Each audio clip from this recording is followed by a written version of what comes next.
Numa certa ocasião, o Senhor Jesus disse as seguintes palavras. Está assim registrado no Evangelho de João, capítulo 7, no último dia, aquele grande dia da festa, Jesus levantou-se e clamou, dizendo: se alguém tem sede, venha a mim e beba. Quem crê em mim, como diz a Escritura, rios de água viva correrão de seu ventre. Você pode conferir, ler o capítulo 7 de João, mas os versículos estão no 37 e 38, que acabei de citar. A festa mencionada nesta adorável escritura era a festa dos tabernáculos, chamada na abertura do capítulo a festa dos judeus. Isso marcou seu caráter. Não poderia mais ser chamada como em Levítico capítulo 23, uma festa de Jeová, pois eles haviam mudado a festa em si, o caráter da festa.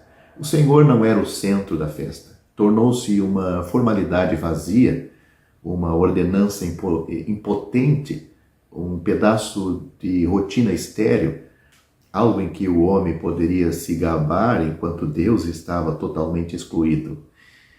Isso não é nada incomum, mesmo em nossos dias. Sempre houve uma forte tendência na mente humana de perpetuar formas quando o poder já se foi.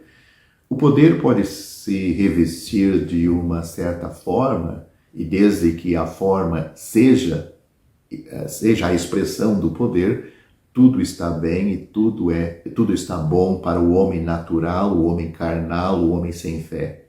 Mas o perigo está em continuar com a mera forma exterior sem uma única partícula de poder interior. Assim foi com Israel no passado e assim é com a igreja professa hoje. Todos nós temos que vigiar contra esta armadilha do diabo. Ele usará uma ordenança positiva, verdadeira, de Deus, como meio de enganar a alma e excluir Deus completamente. Mas onde a fé está em exercício vivo, a alma tem a ver com Deus na ordenança, seja ela qual for. E assim o poder e o frescor destas verdades são divinamente mantidos. Você deve ter notado que nos capítulos iniciais do Evangelho de João, o escritor, inspirado invariavelmente, designa as festas como festas dos judeus. Esta não é a única vez que ele diz isto. Ele diz várias vezes a festa dos judeus. Não apenas isto, mas encontramos o Senhor Jesus substituindo uma após a outra dessas festas e oferecendo a si mesmo como um objeto para o coração daqueles que estavam nestas festas. Assim, no início de João capítulo 7, lemos: depois destas coisas, Jesus andava pela Galileia, porque não queria andar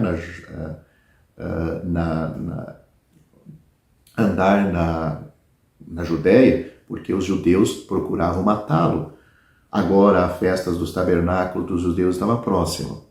Anomalia terrível, ilusão mortal, buscando matar o Filho de Deus e ainda mantendo a festa dos tabernáculos, tal é o homem religioso sem Deus. Disseram-lhe, pois, seus irmãos: sai daqui e vai para a Judéia, para que também os teus discípulos vejam tuas obras que fazes, pois não há homem que faça alguma coisa em segredo e ele mesmo procure ser conhecido abertamente. Se fizer essas coisas, mostrar-te-á o mundo, pois nem seus irmãos criam nele. É assim que está registrado em João.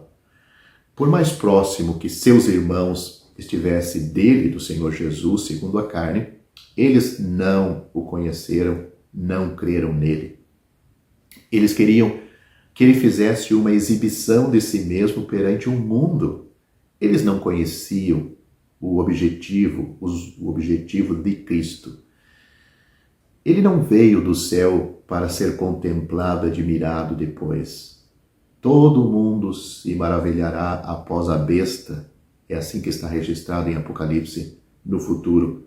Mas o bendito Filho de Deus veio para servir e dar a sua vida em resgate de muitos. Ele veio para glorificar a Deus e servir ao homem.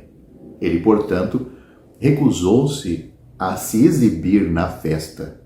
Está registrado assim. Então Jesus lhes disse: ainda não é chegado o meu tempo, mas o vosso tempo está sempre pronto. O mundo não pode odiá-lo, mas me odeia, porque testifico que suas obras são más.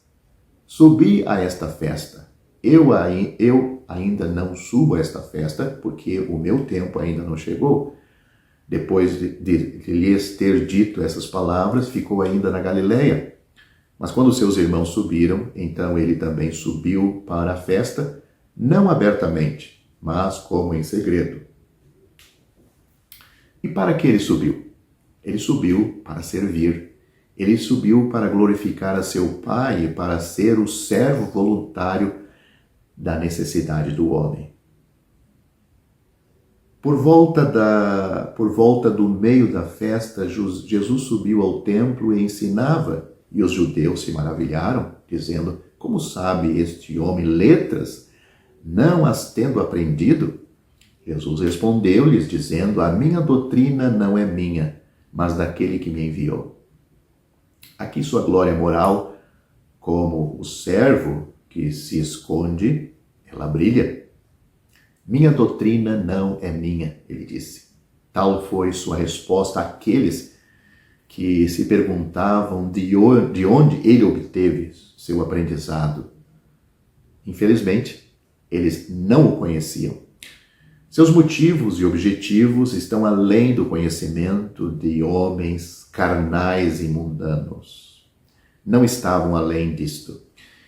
Eles o mediram por seu próprio padrão, portanto, todas as suas conclusões eram totalmente falsas.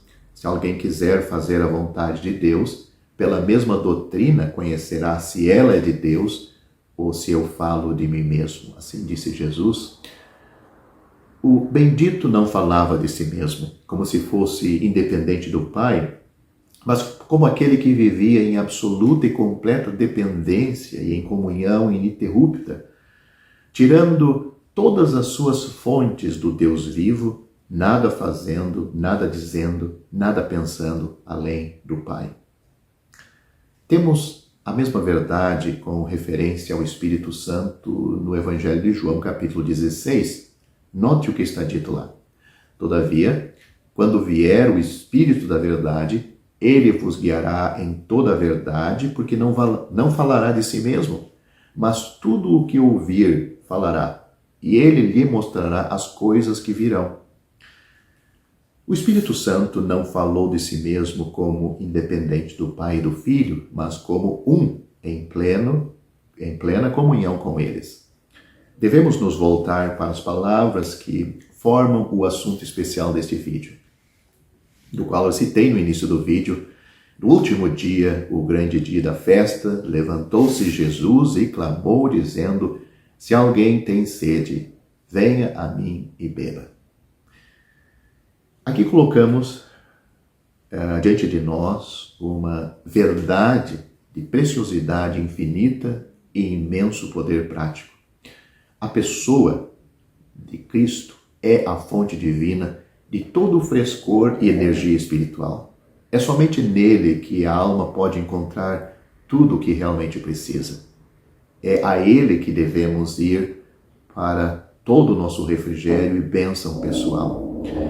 Se a qualquer momento nos encontrarmos entorpecidos, pesados e estéreis, o que devemos fazer? Faça esforços para aumentar o tom? Não, isso nunca vai acontecer. O que então? Deixe-o, venha a mim e beba. Marque as palavras, não é venha a mim e beba pelos outros. Podemos tirar água para os outros e ficar secos, mas se bebermos, nossa própria alma será refrescada com rios de água viva. Nada é mais miserável do que os esforços incansáveis de uma alma sem comunhão. Podemos estar muito ocupados, nossas mãos podem estar cheias de trabalho, nossos pés podem correr aqui e ali, a cabeça pode estar cheia de conhecimento, mas se o coração não estiver vivamente ocupado com a pessoa de Cristo, deve ser toda a esterilidade e desolação no qual diz respeito a nós pessoalmente. Além disso, não haverá rios de água vivas fluindo para os outros. Se nós não temos esta água viva fluindo dentro de nós mesmos para nós, como vamos ter para os outros? Se devemos ser uma bênção para os outros, devemos nos alimentar de Cristo para nós mesmos. Como é que nós vamos repartir pão aos outros quando nós não temos nem para nós mesmos e passamos fome? Não bebemos pelos outros, bebemos para saciar nossa sede, e enquanto bebemos, os rios correm. Mostre-nos um homem cujo coração está cheio de Cristo e mostraremos a você um homem cujas mãos estão prontas para trabalhar e os seus pés prontos para correr, mas a menos que comecemos com comunhão de coração, nossa corrida e nosso fazer serão um fracasso miserável. Sim, devemos começar no círculo mais íntimo de nosso próprio ser moral e ali nos ocupar pela fé com um Cristo vivo. Caso contrário, todo o nosso serviço se mostrará totalmente inútil. Se quisermos influenciar os outros, se quisermos ser uma bênção em nossos dias e geração, se desejamos produzir algum fruto para Deus, se quisermos brilhar como luzes em meio à escuridão moral ao redor, se quisermos ser um canal de bênção no meio de um deserto estéril, então devemos ouvir a palavra de nosso Deus. A palavra do nosso Senhor, que está registrado em João capítulo 7, versículo 37. Devemos beber na fonte, devemos beber da fonte.